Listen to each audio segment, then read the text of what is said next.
Le second livre des Chroniques, chapitre 14.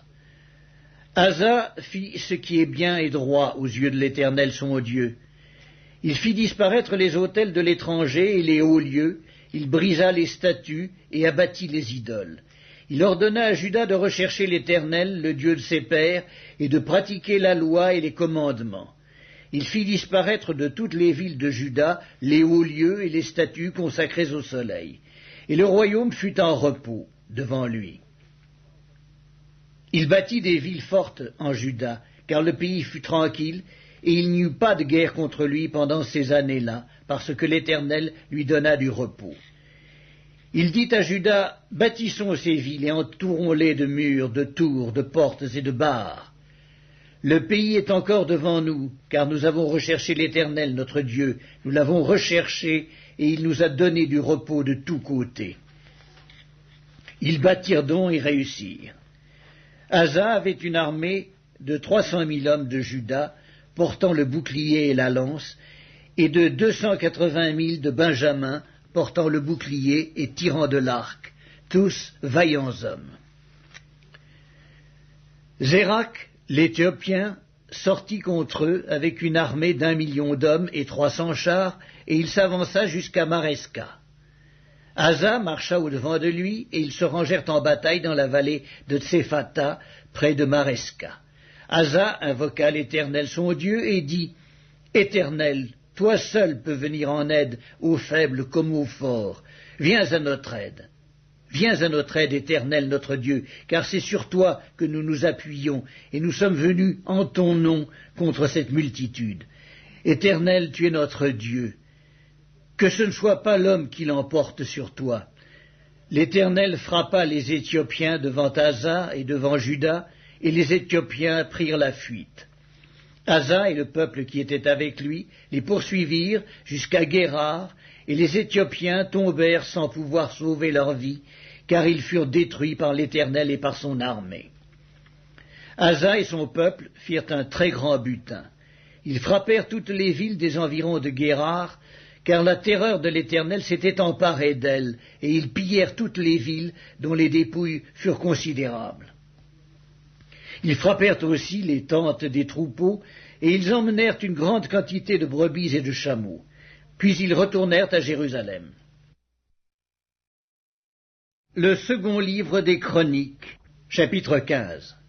L'Esprit de Dieu fut sur Azaria, fils d'Oded, et Azaria alla au-devant d'Asa et lui dit, « Écoute-moi, Asa, et tout Juda et Benjamin.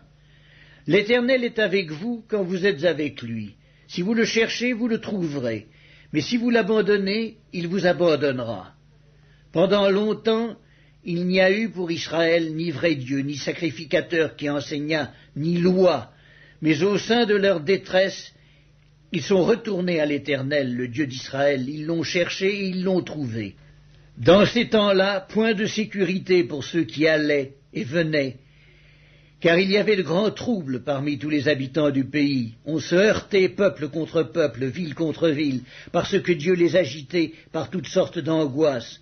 Vous donc, fortifiez-vous, et ne laissez pas vos mains s'affaiblir, car il y aura un salaire pour vos œuvres. » Après avoir entendu ces paroles et la prophétie d'Oded, le prophète, Asa se fortifia et fit disparaître les abominations de tout le pays de Juda et de Benjamin, et des villes qu'il avait prises dans la montagne d'Éphraïm, et il restaura l'autel de l'Éternel qui était devant le portique de l'Éternel. Il rassembla tout Juda et Benjamin, et ceux d'Éphraïm, de Manassé et de Siméon, qui habitaient parmi eux, car un grand nombre de gens d'Israël se joignirent à lui lorsqu'ils virent que l'Éternel son Dieu était avec lui. Ils s'assemblèrent à Jérusalem le 3e mois de la 15e année du règne d'Asa. Ce jour-là, ils sacrifièrent à l'Éternel, sur le butin qu'ils avaient amené, 700 bœufs et 7000 brebis. Ils prirent l'engagement de chercher l'Éternel, le Dieu de leur père, de tout leur cœur et de toute leur âme. Et quiconque ne chercherait pas l'Éternel, le Dieu d'Israël, devait être mis à mort, petit ou grand, homme ou femme. Ils jurèrent fidélité à l'Éternel à voix haute, avec des cris de joie et au son des trompettes et des cors. Tout Juda se réjouit de ce serment, car ils avaient juré de tout leur cœur, ils avaient cherché l'Éternel de plein gré, et ils l'avaient trouvé, et l'Éternel leur donna du repos de tous côtés. Le roi Asa enleva même à Maaka, sa mère, la dignité de reine, parce qu'elle avait fait une idole pour Astarté. Asa abattit son idole, qu'il réduisit en poussière, et la brûla au torrent de Cédron. Mais les hauts lieux ne disparurent point d'Israël, quoique le cœur d'Asa fût entier à l'Éternel pendant toute sa vie. Il mit dans la maison de Dieu les choses consacrées par son père et par lui-même, de l'argent, de l'or et des vases, et il n'y eut point de guerre jusqu'à la 35e année du règne d'Asa. Le second livre des Chroniques, chapitre 16. La 36e année du règne d'Asa, Baeska, roi d'Israël, monta contre Juda, et il bâtit Rama pour empêcher ceux d'Asa, roi de Juda, de sortir et d'entrer.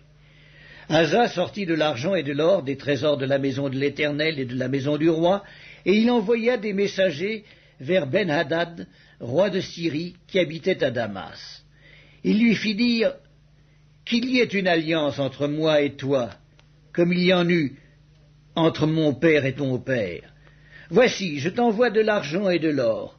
Va, romps ton alliance avec Baeska, roi d'Israël, afin qu'il s'éloigne de toi. Ben-Hadad écouta le roi Asa. Il envoya les chefs de son armée contre les villes d'Israël, et ils frappèrent Isjion, Dan, Abel-Maïm, et tous les magasins des villes de Nephtali. Lorsque Baeska l'apprit, il cessa de bâtir Rama et interrompit ses travaux.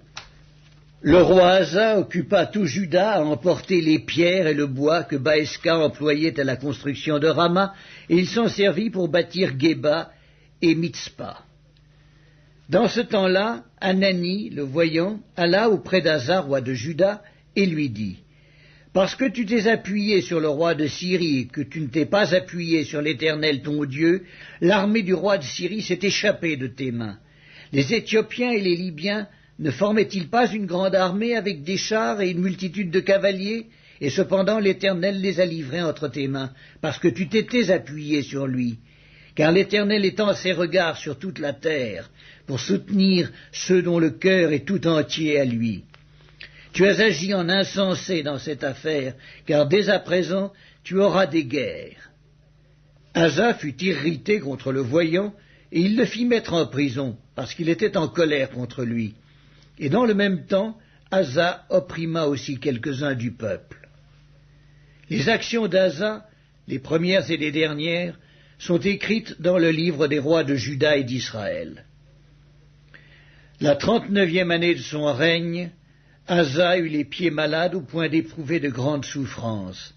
Même pendant sa maladie, il ne chercha pas l'Éternel, mais il consulta les médecins. Asa se coucha avec ses pères, et il mourut la 41e année de son règne. On l'enterra dans le sépulcre qu'il s'était creusé dans la ville de David. On le coucha sur un lit qu'on avait garni d'aromates et de parfums préparés selon l'art du parfumeur, et l'on en brûla en son honneur une quantité très considérable.